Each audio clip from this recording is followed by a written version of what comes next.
नामस्मरणाचं जे गाठोड आहे ते त्यांच्या जोडीत असतं.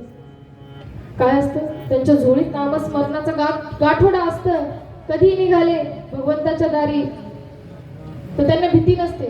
आपलं ऐकाव तसं आपण तयार असतो का मरणाला? हो हो, किती शोक.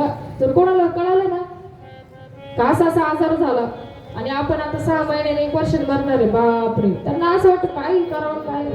अरे ते आपल्या हातातलं थोडी आहे. जेवढा वेळ राहिला तू तेवढा सत्कार मी लाव ना, नामस्मरणामध्ये लाव ना. नामस्मरण. मला सांगा, तुम्ही स्नान केलं का? स्नान आज सगळ्यांनी स्नान केलं का? गुरुजी केलं का? बाबा केलं का? बाबा स्नान केलं का आज? नाही. खरंय, स्नान केलं का आपण? तुम्ही आम्ही केलं का? सगळे म्हणतो हो. तुम्हाला माहितीये की एक स्नान म्हणजे काय? खूप सुंदर कथा आहे. दृष्टांत सांगते. भगवान कृष्ण कन्हैया रोज द्रौपदी माताला भेटायला जातात आणि सत्यभामा आणि रुक्मिणी माता बघत असते.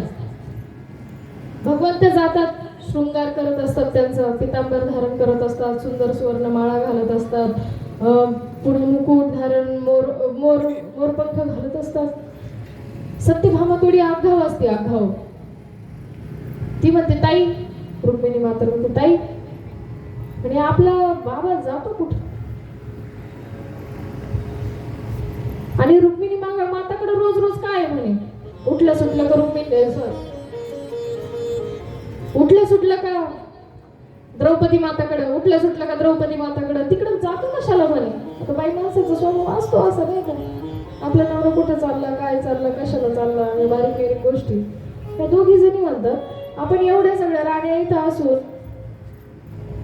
बहीण होती द्रौपदी, मानलेली बहीण भगवान प्रभूंची, श्रीकृष्णाची, कोणी हे जातं कशाला तिकडे द्रौपदी माताकडे? सारखं उठलं का सकाळी आपलं देवपूजा वगैरे सगळं आटोपलं का, शृंगार करायचं, निघाले द्रौपदी माताकडे. म्हणजे आता आपण आहे ना त्यांच्या पाठीमागच लागू म्हणे, आम्हाला यायचं.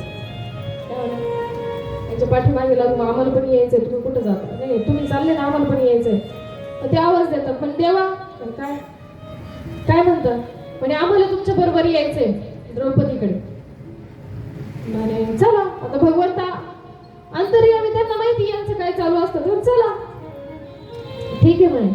त्यांनी पण सुंदर शृंगार केला, निघाले तिघ जण गेले, द्रौपदी मातेकडे गेले. द्रौपदी माता केस सावरत होती, विंचरत होती. तर भगवान श्रीकृष्ण बाहेर लागूनच म्हणतात श्याम सुंदर, म्हणे ताई अगं तू कशाला विंचरते म्हणे, या तुझ्या दोघी बहिणी आहे ना म्हणे, ये दोनों भाभी है ना तेरी, ये आपकी बाल सवारी की.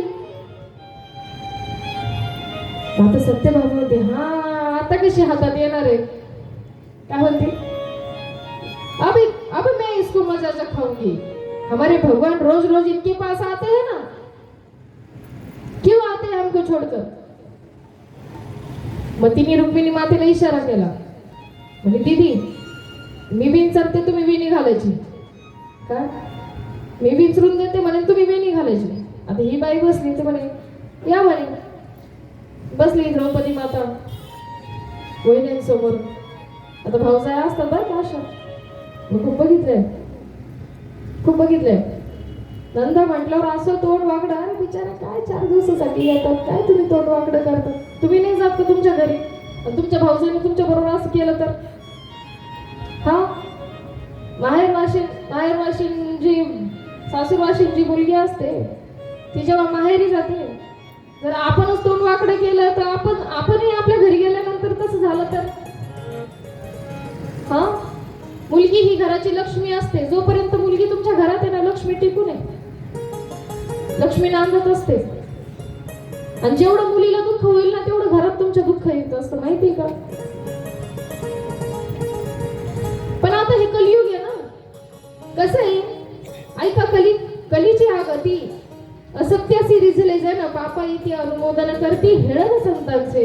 ही द्रौपदी माता तिथं बसल्या विचार करते की ह्या दोघी आज का बरं आल्या असेल माझ्याकडे, कधी येते नाही या भाऊजाया, एवढ्या गोडीत कधी येते नाही का. केस विसरून द्यायचं, तेल लावून द्यायचं, हे काम कोण करतं, आई करत असते. आज यांना फारच प्रेम आलं माझ्यावर, ती विचार करते, पण बिचारी सोडून देते. ती काय ती आता ती जर साक्षात कृष्णमय झालेली आहे ती काय विचार करणार आहे? बसली बिचारी. ताई ही रुक्मिणी ही सत्यभामा एक कंगवा घातला का एक केस उपटायची, एक कंगवा घातला का एक केस उपटायची. त्याच्यातून आवाज यायचा हे कृष्ण. दुसरा केस उपटला का हे कृष्ण, तिसरा केस उपटला का हे कृष्ण. घाबरली, विचे टोके टुकते असं काय आवाज येतो? हे कृष्ण. केस उपटला हे कृष्ण.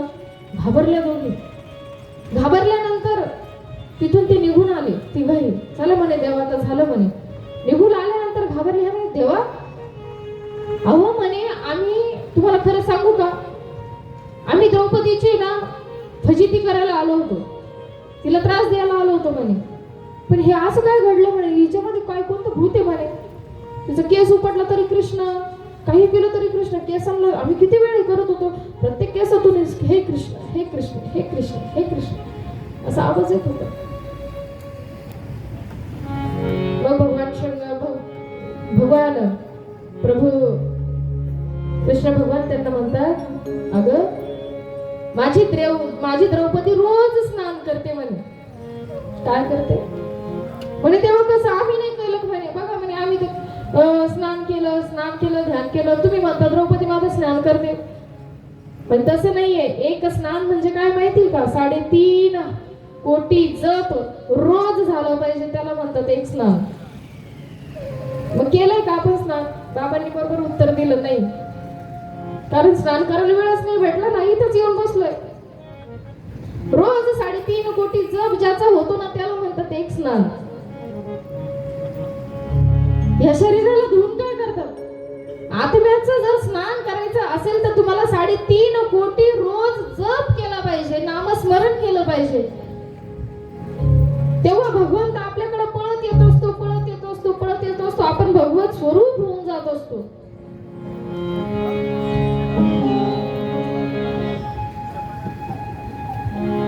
नाम गाऊ नाम घेऊ, नाम गाऊ नाम घेऊ, नाम गाऊ नाम घेऊ, नाम गाऊ नाम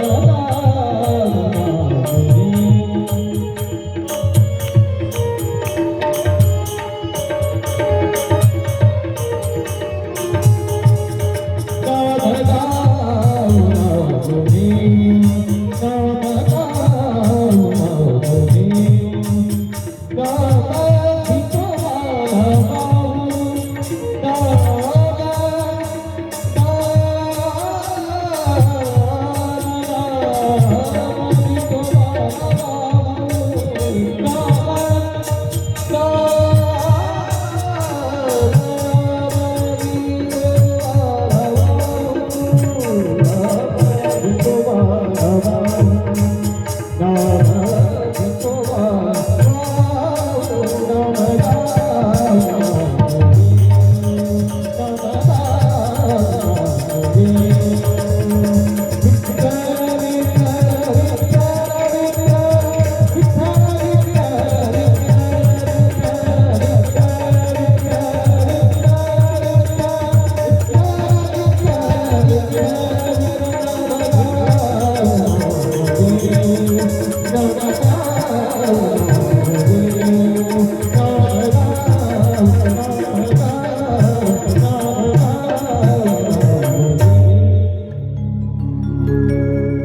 नाम गाऊ नाम घेऊ, घेतलं पाहिजे. काही कोणतेही कर्म करावं तुम्ही शरीराने, पण मनाने ना अंतःकरणामध्ये त्याला बसवा ना. तुम्ही मनामध्ये साऱ्या दुनियाचे विचार ठेवता, शरीराने जय देव जय देव जय देवा काय काय काय काय आरत्या म्हणता, काय काय काय नाटक करता. काय या नाटकाला कोण पाहत आहे तुमच्या? हे नाटकाला कोण पाहत नाही. ते संस्कार आहे ते करावे. संसारी लोकांना ते संस्कार आहे ते करावे. तुमचं बघितलं आणि तुमची मुलं करणार आहे, तुम्ही केलेले ते तुमची मुलं बघणार आहे. पण मग ते अंतःकरणातून झालं पाहिजे ना. इकडे देवदेव करते, तिकडे सुनाकडे पाहती काय खाती,